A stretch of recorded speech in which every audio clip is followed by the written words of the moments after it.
Audiolivro Embaixadores do Reino: Como glorificar a Deus através das finanças, de Camila Moraes Russo.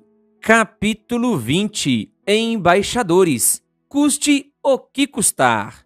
Os pães eram de cevada. Sem sombra de dúvida, aquilo era comida de gente pobre. Pessoas com um mínimo de condição faziam pão usando farinha de trigo e não de cevada. Que seja, alguém lhe disse que o mestre estava precisando das suas pobres provisões e, sem hesitar, o rapaz prontamente ofereceu tudo o que trazia consigo. Não era muita coisa, na verdade era algo bem insignificante, tanto que André diz isso na frente dele. Aqui está um rapaz com 5 pães de cevada e 2 peixes. Mas o que adianta isso para tanta gente? João 6, versículo 9. Nova versão transformadora.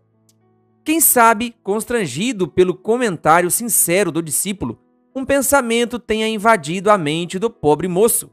É mesmo. Que tolice minha pensar que Jesus poderia fazer algo grandioso a partir de tão pouco. Mas o desconforto causado por sua irrelevância não durou muito tempo. Sua mente juvenil imaginava com interesse o que aconteceria na sequência.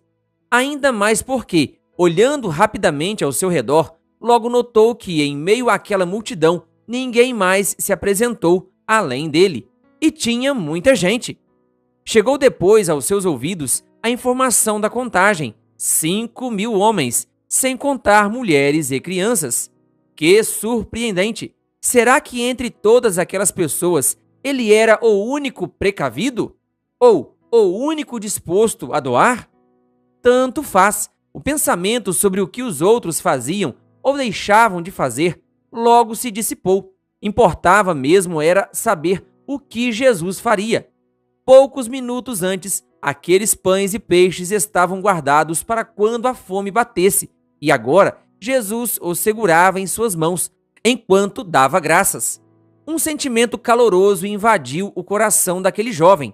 A alegria de ver que sua pequena oferta poderia ao menos ser útil para saciar a fome do querido mestre. Que momento! Em uma cena diferente do ministério de Cristo, outro jovem aparece. Não foi André, nem algum outro discípulo que o trouxe para perto do mestre. O jovem veio por conta própria. Ajoelhou-se humildemente diante de Jesus. Marcos 10, versículo 17. Mesmo sendo dono de muitas propriedades, versículo 22, e riquíssimo, Lucas 18, versículo 23, bem diferente da esmagadora maioria dos que vinham ter com Jesus. Que estranho o mestre deixar escapar a oportunidade de fazer dele um seguidor.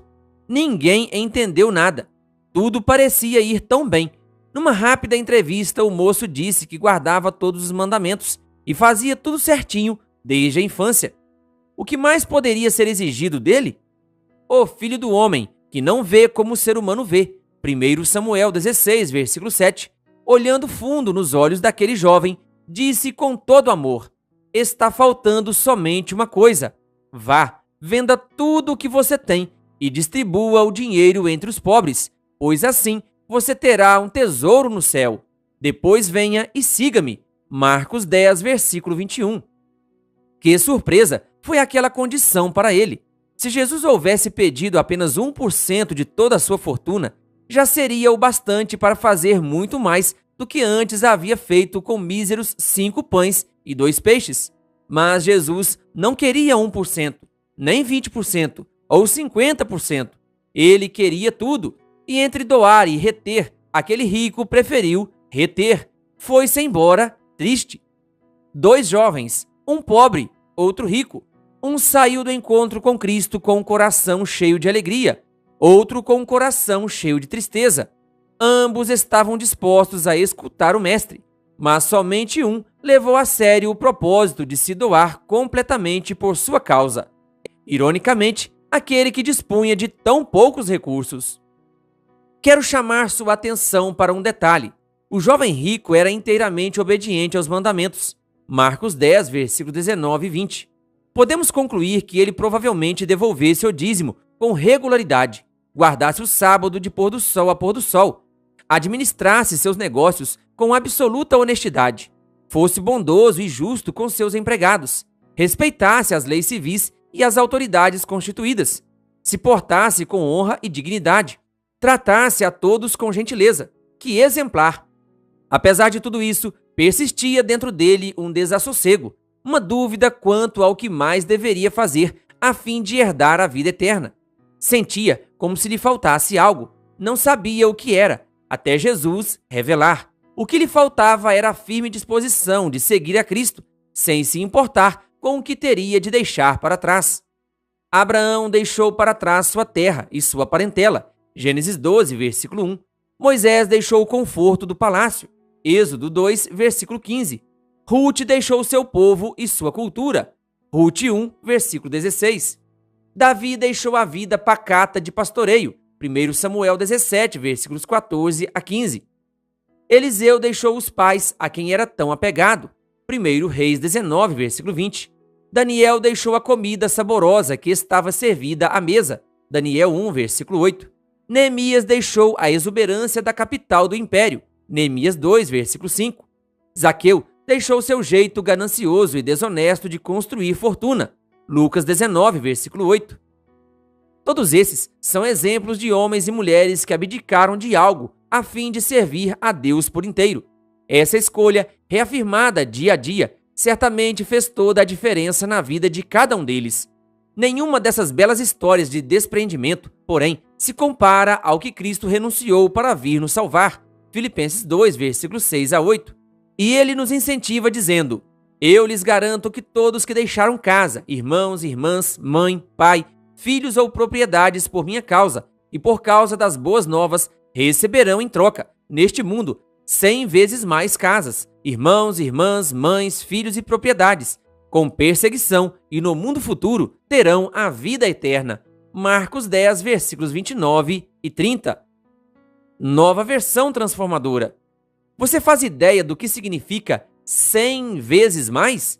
Só para nos situarmos na parábola dos talentos, Mateus 25, versículos 14 a 30, os servos bons e fiéis devolveram ao seu senhor somente uma vez mais.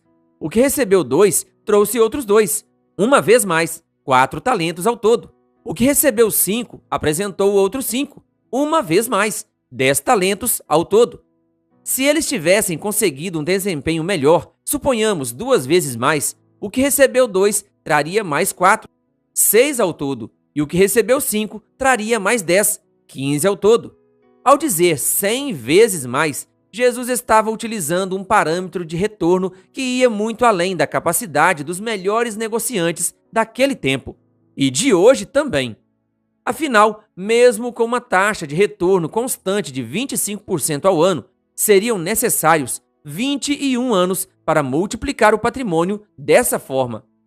Detalhe: se olharmos para o índice S&P 500, aquele que reflete a rentabilidade de uma carteira composta pelas ações das 500 maiores empresas listadas na Bolsa de Valores norte-americana, veremos que, num histórico razoavelmente recente, de 1995 a 2023, esse índice superou a marca dos 25% de retorno anual apenas 7 vezes.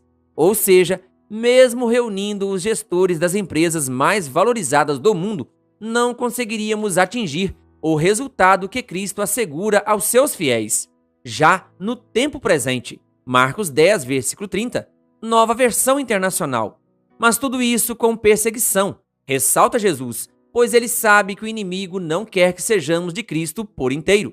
O jovem rico parecia ser de Cristo por inteiro, mas não era. E o que o impedia não era a perseguição. Não, o que o impedia era a idolatria. Sim, idolatria. Entre servir a Deus e ao dinheiro, Mateus 6, versículo 24, nova versão internacional, aquele jovem preferiu servir ao dinheiro.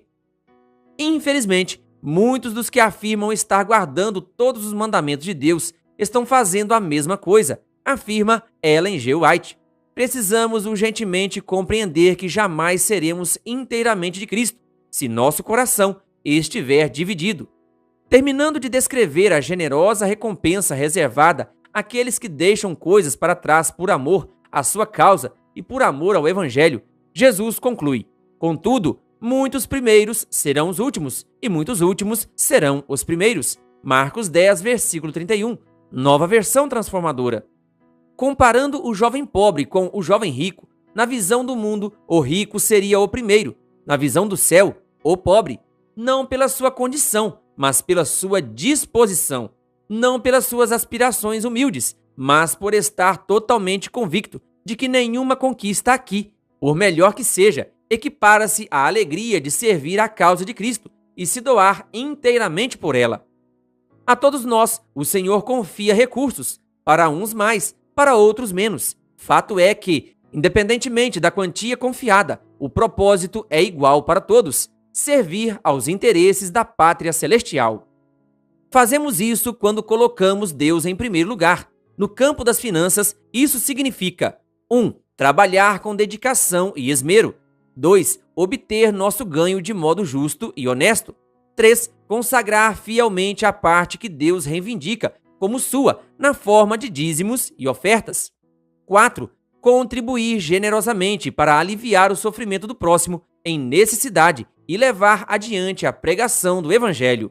5. Pagar os compromissos em dia, a fim de não devermos nada a ninguém.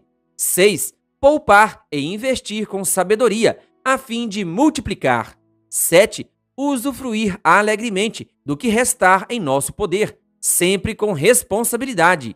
E 8. Ter disposição para fazer ainda mais pela causa de Deus, se preciso for. Arrisco dizer que foi no 8º item que o jovem rico escorregou. Pergunto: quanto mais eu e você estamos verdadeiramente dispostos a fazer pela causa de Deus?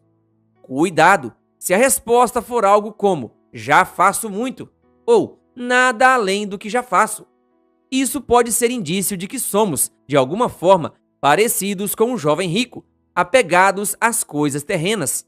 Nossa vida se resumirá a uns poucos anos e, talvez, a algum sucesso financeiro. Nada mais. Tudo isso à custa de perdermos a vida eterna. Não permitamos que isso aconteça. Deixo o espaço abaixo para você refletir em oração. O que impede de você fazer mais pela causa de Deus?